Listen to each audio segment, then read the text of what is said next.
Please be seated. Let's pray. Father, we ask that by your grace and mercy, my word not come across just as mere empty words, that it may be coupled with the power of the Holy Spirit to bring about the persuasion that the Holy Spirit brings, and to create in us convictions that transforms the way we live. In Jesus' name, amen. So we come to Revelation chapter 7, and it'll be good if you open your Bible to Revelation chapter 7 and leave it there. But I want you to know that this chapter, Revelation 7, is like a break, a little interlude, a little break in the opening of the seals. You may remember from last week they were opening the 6 seals, right? And you come to chapter 7, it's a little break. Next week when we start in Revelation 8, we will see then the breaking of seal number 7. And this chapter is a break from the opening of the seal in order to provide us with an answer to the question that we're being asked in Revelation chapter 6 verse 17. If you look at your Bible, Revelation, at the very last verse of chapter 6, and it says this: "For the great day of the wrath," that is the wrath of God on the throne, "and the wrath of the Lamb has come." And the question is, who can stand? Who can stand the day of wrath? Who can stand before the judgment throne of God and of the Lamb? And that's what chapter 7, Revelation 7, is there to answer. Now, my aim in this sermon is to show you that the wrath of God and of the Lamb, and we should be convinced that they are full of wrath. God and the Lamb. Now, I understand that a lot of people today, even some of the stuff that we're learning, our students are learning in Craft Day, a lot of those things, they tell the students that the angry God is something of the past. The angry God is something that we used to think he was so angry, but he's not angry right now. That is not true. As we come to Revelation, we see that even gentle Jesus, the gentle, mild Jesus, is full of anger, is wrathful. And so my aim is to show you that their wrath, the day of judgment, the day of their wrath, is being withheld while God's angel collect his people and seal them, put a mark upon them. And there are only 2 people in the world today, even inside this building. There are those who have been sealed and those who have not been sealed. Of course, the question for you is, how do I know that I am sealed? How do I know that I belong to God's people? And we will see that in a minute. But let me begin where we left off last week. Last week we left off in Revelation 6, verses 9 to 11, with the opening of the 5th seal. Let me read that to you.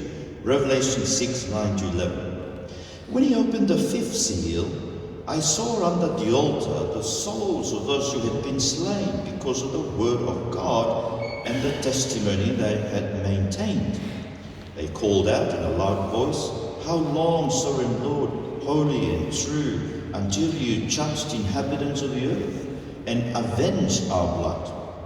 Then each of them was given a white robe, and they were told to wait a little longer until the full number of their fellow servants, their brothers and sisters, were killed just as they had been. And that's the word of the Lord. Thanks be to God.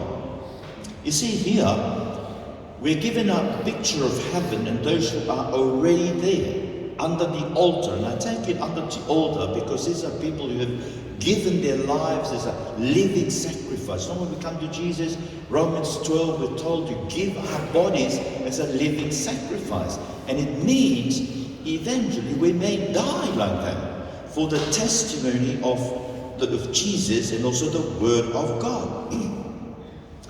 But you see, the important thing here is to notice those that are persecutors, those who kill them, those who kill God's people, are those who dwell on earth.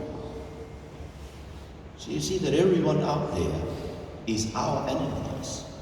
Everyone out there in the world who is not a servant of Christ, who's not been sealed, is out there to kill you and me, to cancel us, to persecute us, to shed our blood, to slay us. I want to remind you of what Jesus said in Mark chapter 8, verses 34 to 38. Because this is why Jesus is so radical. You know, you wanted to follow Jesus, I wanted to be radical with your life. I wanted to get out of this Tom and dream of raising kids to be rugby players, to be famous rugby players. That's the Tom and dream. I wanted to get out of it and live for Jesus. Lay down your life for Jesus. Be poor for Jesus. Forsake the world and follow Jesus. And train yourself to work for Jesus. And be ready to be guilt for Jesus. See, listen to what he said. This is Mark 8, verse 40. Then he called a crowd to him along with his disciples and said, "Whoever wants to be my disciple must deny himself. Take up his cross, follow me. For whoever wants to save their life will lose it. But whoever loses their life for me and for the gospel will save it." You want to save your life? It's not the good job. It's not the lucrative job, highly paid. That's not what will save your life in this world. You take up your cross. Be radical. I want to challenge you, young people. What kind of dream you're dreaming for your life? What sort of thing you want to spend the rest of your life doing? You want to spend your life doing? Making money? For what? You're not going to take the money with you. You're not going to take the glory that will be given by this world through your job with you. Lay down your life. Take up the cross.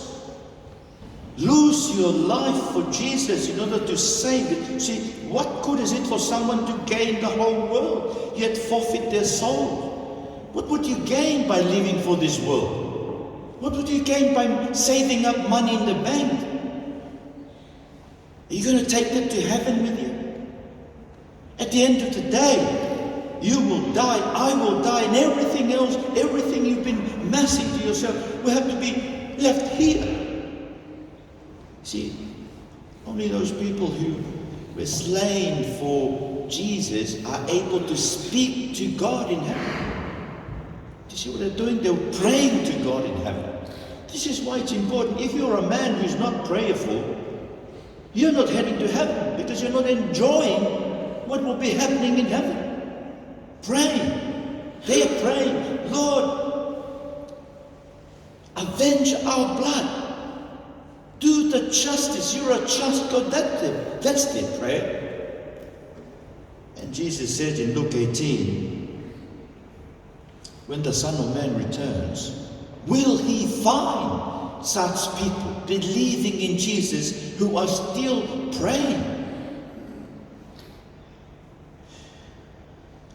You see, God is just. You see what he's doing to them in verse 9? He gives them a white robe. And he tells the people who've been slain for the sake of the gospel to rest a little longer until the number of their fellow servants and their brothers should be complete, who were to be killed as they themselves had been.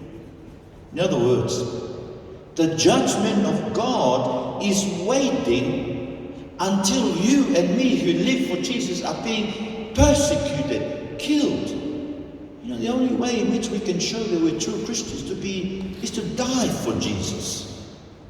To literally lay down your life, forsake the world, and live for the Lord Jesus Christ. Of course, you're sitting there and you're saying, oh, so what can we eat? What can we drink? See, that's the very thing that this world is running after. Let the world run after those things, but you people who have come to Jesus, be ready to die for Him. Forsake this world and all the promises of luxurious living, of having a holiday, of amassing some money, of buying a house, of getting a boat, getting a new car. Forsake those things. And be radical with Jesus. Be ready to die for Him. And then we come to seal number 6. And that's verses 12 to 17. Revelation 6, 12 to 17. Let me read that to you. I watched as He opened the 6th seal. And there was a great earthquake. The sun turned black like sackcloth made of goat hair. The whole moon turned blood red. And the stars in the sky fell to earth, as figs drop from a fig tree when shaken by strong wind. The heavens receded like a scroll being rolled up, and every mountain and island was removed from its place. Then the kings of the earth, the princes, the generals, the rich, the mighty, and everyone else, both slave and free, hid in caves and among the rocks of the mountains. They called to the mountains and the rocks, fall on us and hide us from the face of Him who sits on the throne and from the wrath of the Lamb. For the great day of their wrath has come, and who can withstand it? Yes, who can withstand it? And that is the question that is being answered in Revelation chapter 7. There's only 2 points I want to bring to your attention from Revelation chapter 7. The very first point is this: that those who can stand in the judgment of God are those who are sealed by the angels of God. You want to know that you will stand in the judgment of God? Well, God is sealing you. You should feel that you have been sealed. You should see in your life the seal of God, and you should be able to see this in your life. Now, let me read to you from verses 1 to 8. Revelation 7, verses 1 to 8. After this I saw 4 angels standing at the 4 corners of the earth, holding back the 4 winds of the earth, that no wind might blow on the earth or sea or against any tree. Then I saw another angel ascending from the rising of the sun with the seal of the living God. And he called with a loud voice to the 4 angels who had been given power to harm earth and sea, saying, do not harm the earth or the sea or the trees until we have sealed the servants of our God on their foreheads. And I heard the number of the sealed, 144,000 sealed from every tribe of the sons of Israel. 12,000 from the tribe of Judah were sealed, 12,000 from the tribe of Reuben, 12,000 from the tribe of Gad, 12,000 from the tribe of Asher, 12,000 from the tribe of Naphtali, 12,000 from the tribe of Manasseh, 12,000 from the tribe of Simeon, 12,000 from the tribe of Levi, 12,000 from the tribe of Issachar, 12,000 from the tribe of Zebulun, 12,000 from the tribe of Joseph, 12,000 from the tribe of Benjamin were sealed. This is why once I was reading this, I thought we need to pray for 12,000 from the tribe of the Tongans too. It's not a literal number, but it shows that God has a number in mind. Listen to this. This is Paul talking about Israel. You see, these are the 12 tribes of Israel. Why is there a number, right? A Jehovah's Witness would say that exactly 144,000 people will be saved. Are they right? No, I don't think they're right. Listen to this. This is what Paul says about Israel, right? About the salvation of all Israel, of all the tribes of Israel. And I'm looking at Romans chapter 11. I'm reading verse 25 to 32. I do not want you to be ignorant of this mystery, brothers and sisters, so that you may not be conceited. Israel has experienced a hardening in part until the full number of the Gentiles has come in. Did you hear that? So right now, Israel, they're not believing in God. There's a few in Israel who are Christians, but the whole of Israel, they're turning their backs away from Jesus, their Messiah. And Paul is saying the reason is that they're being hardened in part. He says in part because there are people like Paul who are Jews in origin, and the apostles who have become Christian, who turned to Jesus. And even today in Israel, there are churches, Christian churches. But he's saying they are being hardened until the full number of the Gentiles has come in. And in this way, that is, when the full number of the Gentiles have come in that way, all Israel will be saved. Now, all Israel, there's a great debate about this. Does that mean all Israel, everyone? Well, in the context here, it seems that it is national Israel. It is all Israel. But you see, the point is that there's a full number of Gentiles who will be saved, and then there's a full number of Israel who will also be saved in Christ. And then it continues on. See, this is why Paul says, all Israel be saved. As it is written, the deliverer will come from Zion. He will turn godlessness away from Jacob. And this is my covenant with them.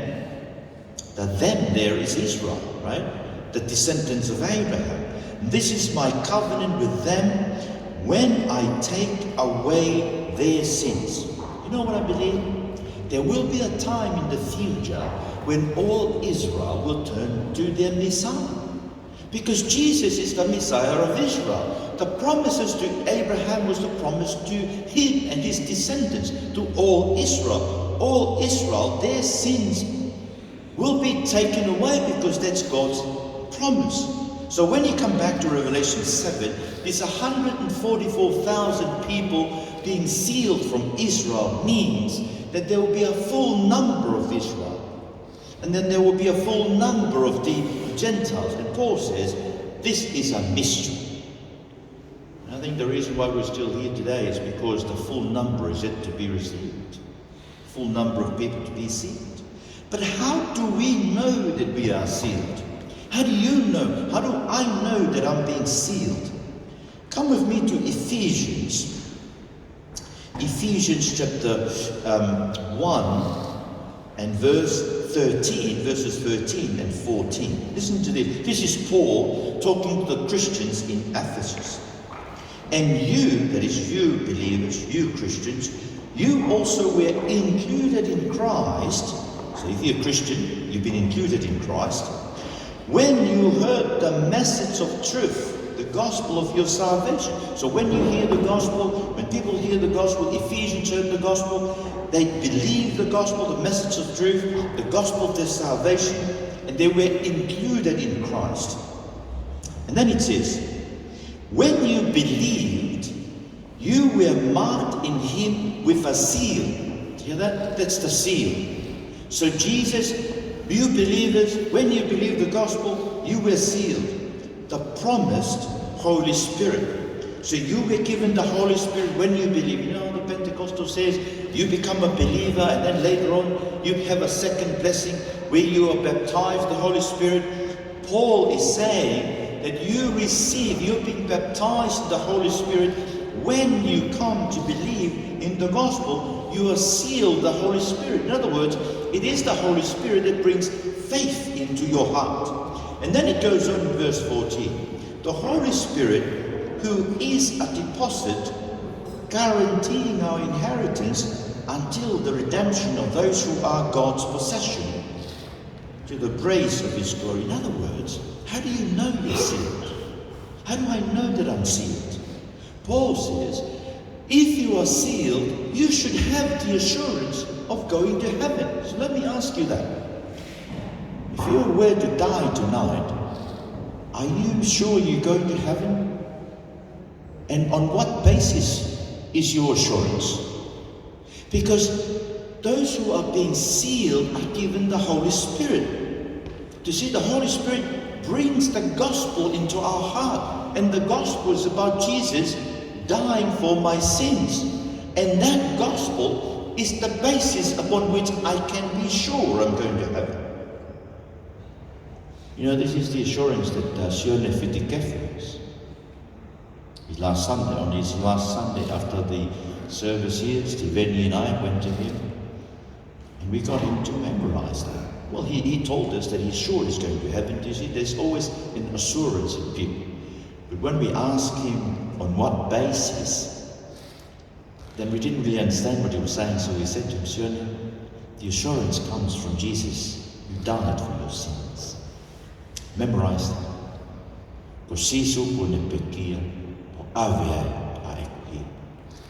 It's the only, see, this is how we know we've been sealed. We have the assurance we are going to heaven, and therefore we live heavenly. So how do we live heavenly? Come to chapter 4 of Ephesians. Listen to this. Chapter 4, you can read the whole chapter, but I'm looking at verse 30 onwards. And this is what Paul says, and do not grieve the Holy Spirit of God. In other words, yes, you're given the Holy Spirit, but you can grieve the Holy Spirit. How can you grieve the Holy Spirit? Paul tells us. And do not grieve the Holy Spirit of God, with whom you were sealed for the day of redemption. Do you see the assurance for the day of redemption? When Jesus comes bringing the judgment, he will be bringing the redemption, the full redemption of us. We who are being sealed have the assurance that we will be saved by Jesus. Then verse 31 of Ephesians 4, get rid of all bitterness, rage and anger, brawling and slander, along with every form of malice. Be kind and compassionate to one another, forgiving each other, just as in Christ God forgave you. Follow God's example, therefore, as dearly loved children, and walk in the way of love, as Jesus Christ loved us, and gave himself up for us as a fragrant offering and sacrifice to God. Do you hear that? The Holy Spirit brings the assurance of heaven. Heaven is about the fellowship of God's people. And you and me grieve the Holy Spirit by destroying that fellowship through, do you see that? Slandering. So, the lying that comes from our mouth, if you look up at verses 29 and onwards, we need to get rid of bitterness and rage and anger. We need to love and be able to forgive and to walk in the way of Christ, who gave himself up for us. In other words, the Holy Spirit is working in us also to transform us to Christ's likeness of character. So how do you know that you're being sealed? You should see in your lives a progression of your holiness. You used to lie, now you don't want to lie. You don't want to justify your lies.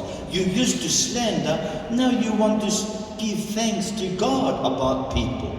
You used to be a man who is hateful to other people. You're now forgiving, you're now loving, you're now asking God to help you to forgive others just as Jesus has forgiven you. Do you see? It's growing in Christ's likeness of character.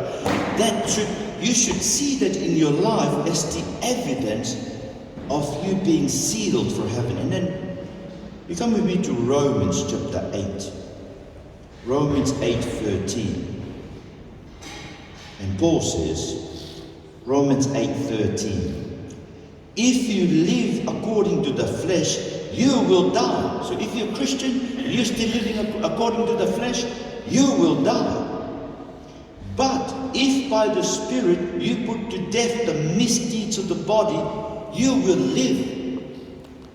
So to be sealed is to be given the assurance of heaven.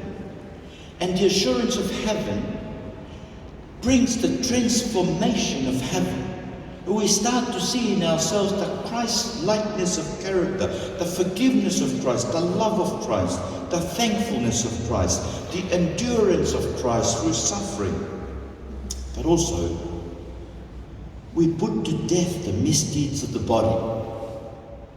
We look at the sins in our life and we say, God, I hate these sins. I don't want to do it again. Please help me. And we also look at other, we hate sins in other people. We don't hate people. We just hate the sins that appears in their lives. You know, it would be good to encourage others. You see sins in people's lives, even in my life. You know, you can encourage me by saying, look, I can see you in this, but you know, have you ever thought about this? You know, we need to encourage each other in this. But we know that we are sealed because we have the assurance of heaven, and we have in our hearts and in our bodies the evidence. Our heart is hateful to our sins, our own sins. And we don't want to see sins in other people as well. But also in our lives, we show in our lives the evidence that we are people of heaven. And then the second thing in this chapter is the destiny of those sealed. And that's Revelation 7, 9 to 17. Let me read that to you too. Revelation 7, 9 to 17. After this I looked, and there before me was a great multitude that no one could count, from every nation, tribe, people and language, standing before the throne and before the Lamb. They were wearing white robes and were holding palm branches in their hands, and they cried out in a loud voice, salvation belongs to our God, who sits on the throne, and to the Lamb. All the angels were standing around the throne and around the altars, and the four living creatures, they fell down on their faces before the throne and worshipped God, saying, Amen. Praise and glory and wisdom and thanks and honor and power and strength be to our God forever and ever. Amen.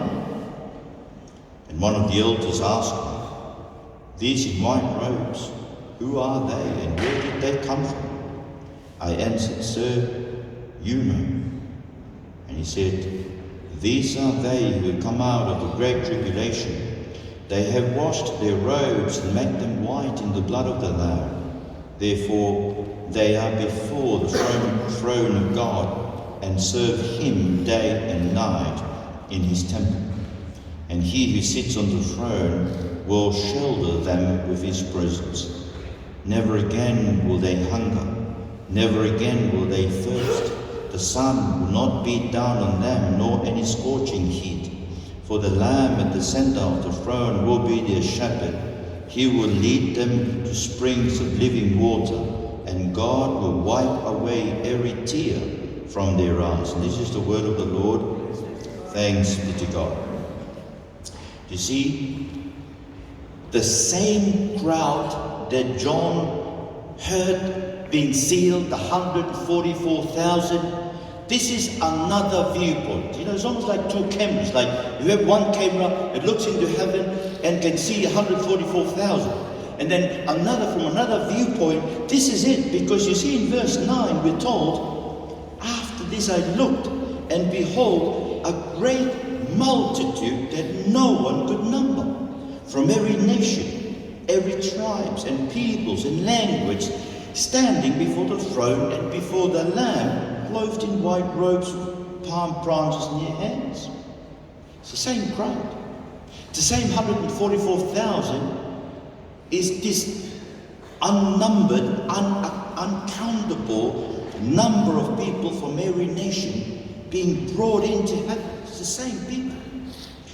But you see, these people, let me remind you, if you go back to Revelation 5, verses 9 to 10, you know why the Lamb was worthy? He was found worthy to open the scroll. Because you see, Revelation 5, 9 and 10, you are worthy to take the scroll and to open its seals, because you were slain. With your blood you purchased for God persons from every tribe and language and people and nation. You made them to be a kingdom and priest to serve our God, and they will reign on the earth. Do you see that? God is gathering His people to make Him a kingdom. Those who have been sealed, given the Holy Spirit because they believe the gospel, and through that Holy Spirit are putting to death the desires of their flesh in themselves. They are people who are being gathered to the kingdom. They are the kingdom of God here on earth. Listen to Jesus. This is Jesus in Luke chapter 12, verses 32 and 34. Luke 12, 32 and 34. Do not be afraid. So He's speaking to His disciples. Do not be afraid, little flock, for your Father has been pleased to give you the kingdom. Little flock, it's not many. It's just like us, not many. But the Father has been pleased to give you the kingdom. Do you see that? It's just by His grace. He's given you the kingdom. He's given you His Spirit to bring into your heart the conviction of the gospel. He's put His Spirit in you to put to death the desires of your flesh. So He says, sell your possessions, give to the poor, provide purses for yourselves that will not wear out, a treasure in heaven that will never fail, where no thief comes near and no moth destroys. For where your treasure is, there your heart will be also. Do you hear this, Jesus? If you're a people of heaven, you're not living for this world anymore. You're not living in order to make money in this world. If you're making money, you're making money to give. Do you see that? Sell your possession. Give. That's how we store up treasures for us in heaven. That's how we live in this world, that as people of heaven, we give. I know that sometimes, it's hard for us to give in our church because we're already giving our 10, right? Sometimes, I want people, sometimes it's easy for us to say, oh, take some money and do this, do that. Thinking that, we've given you our money to the church, so just take from them. But I always ask people, if this was your money, would you do it? And I want you people to always ask that to yourselves. It's good to spend the money of the church because we want to invest in people. But we want to be responsible people. And we want you to be generous as well. Yes, of course, we give money to the church, but is that all you can give? You have nothing else to give?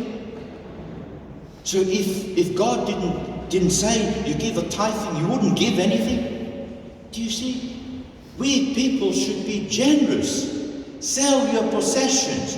God has given you the Father. Your treasure is not here on earth. Your treasure is not in the bank. Your treasure is not your house. Your house, your car, your money belongs to God. Because our treasure is the kingdom of heaven. Sometimes it's always hard because we still look at Jesus. And like the rich young man who came to Jesus, remember the rich young man who came to Jesus? And Jesus said to him, go sell your possessions, come and follow me. You remember what happened? He was really sad because he had a lot of money. He looked to Jesus and here, if I sell my possession, that means I will be poor. I will not have anything to eat. I may not have anything to drink. I may not have anything in the bank to buy the house, to pay the mortgage. Jesus really meant it. Go sell the house. Get the money, give it to the mission of God. Because God then will give you real treasure in heaven. Friends, I want to challenge you because you are the congregation, you're the young people who will grow up one day and will listen to this world if you haven't really listened to it already. With the Tongan congregation, my job is just to make sure they go to heaven really soon before they forgot the gospel. But with you, I want to challenge you to be radical, to sell your possession, give to the poor. Think gospel. So when you think about buying your house, when you think about renting a house, don't think about what can I afford? Think gospel first. Where can I preach the gospel? So, where can I find a house in that area so that I can live in the area to preach the gospel to that people? Do you see that? We still think worldly. What can I afford? Think gospel and God will provide you what you can afford. Do you see that? Don't be afraid. So if you end up having nothing, so what? You know, imagine you turn up to God and say, Lord, sorry, I spent everything in the mission. Do you think that God would be angry with you? You would be having a lot of possessions in heaven. Because this is what heavenly people are doing. See, we are people who've been given the kingdom of God. We're just a small flock. You see, in heaven, verse 10, going back to Revelation 7, they are crying out in heaven with a loud voice, salvation belongs to our God who sits on the throne and to the Lamb. Do you hear that? Some people are saying to me, oh, salvation belongs to my faith. Salvation belongs to my work. Salvation belongs to my skills. I'm so skilled as a preacher. I'm so skilled as an administrator. I'm so skilled in putting the chairs together. That is not it. Do you hear what they're saying in heaven? Salvation belongs to our God who sits on the throne and to the Lamb. It's not in us.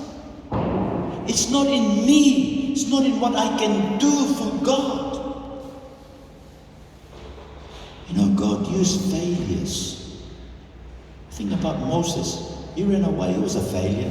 He was meant to be a prince, but he ran away. You think about David. He was meant to be a shepherd boy. Well, God called him from there. Well, he was. But you remember when they came, when Samuel came to Jerusalem to choose the king? They didn't think of him. He was the person whom they didn't think about. God is using people like that. People whom this world don't ever think they could be counted as something. So stop thinking you need to be counted as something by this world to be useful to God. And think God. Think Jesus. Think they can do it to me. You see the angels? The angels in heaven are giving thanks. Do you remember in Luke 15 verse 10? When Jesus was talking about the lost coin, the lost sheep, and the lost son. And Jesus said, you know, when one sinner repents, there is rejoice in heaven. And that's exactly what we see these people doing in heaven. The angels, the four living creatures, and all the elders, they fell on their faces before the throne and worshipped God. Amen. Blessing and glory and wisdom, thanksgiving and honor and power and might be to our God forever and ever. Amen. You know, we call people to pray. But what do you pray about? See, this is the prayer of heaven. They want to give glory to Jesus. They want to attribute to him wisdom and thanksgiving and honor and power. You pray for that? We should be praying. Why aren't you praying for that? Sometimes we're so focused on ourselves, isn't it? We pray for things ourselves. Just good. I mean, God, Jesus said to ask, it will be given to you. But maybe when you're praying, you think why you're praying those things for yourself and for our church. Why do we want to grow the church?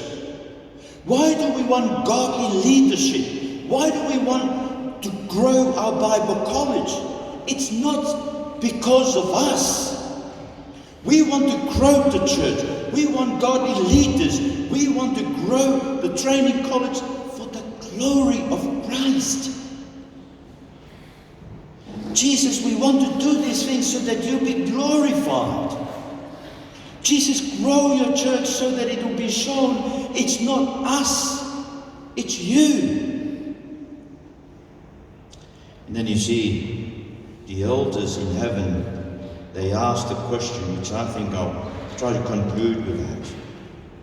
You see in verse 13, who are these clothed in white robes, and from where have they come?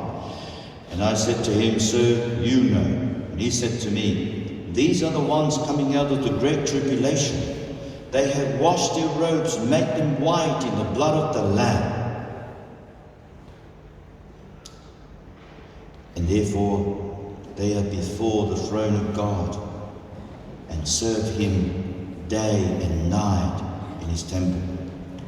You know, today everyone seems to die and go to heaven. Social media, every death is almost like you don't need anything else to go to heaven. Just die and you go to heaven. You need to say to people, it requires more than your death to go to heaven. Because you can die and go to hell. Because Jesus talks about hell and said, you know, it's better for you to pluck your eye out, cut your hand, cut your legs. Be radical about your life to make sure that you go to heaven and not to hell. But you see, these are in heaven. You know, if I want to go to the King of Tonga, if you want to go to the King, you don't just rock up, isn't it? The King has a secretary. You have to write to the secretary, and the secretary will tell you a time, a place. You don't just rock up to the King of Tonga. Why do you think you can just rock up to the King of Heaven? Why do people think they just die and then get into heaven? Do you see? Because we no longer have a view of the holiness of God, that God is different from us. We have domesticated God and make him just like us, just a little bit bigger, just a little bit more powerful. He's just our mate. God is a holy God. The foundations of heaven is shaken because the seraphim are saying day and night, holy, holy, holy. He's a holy God. You can't just rock up to heaven. You need to be cleansed. And you need to suffer for Jesus, you know. I want to challenge you, Christians. If you're not suffering for Jesus and you're a Christian, it's maybe because you don't live a Christian life. You don't want people to know that you're a Christian. You have some ways of kind of fiddling around just to hide Jesus under the bush so that people would not know that you're a Christian. You don't say it. You know, when people come to you with their problem, what do you say to them? You mentioned it. Well, I'll pray for you. Just mention something that people, you know, the non-Christian, non-believers in your workplace should know that you belong to this God, this holy God, that we can't just front up to heaven.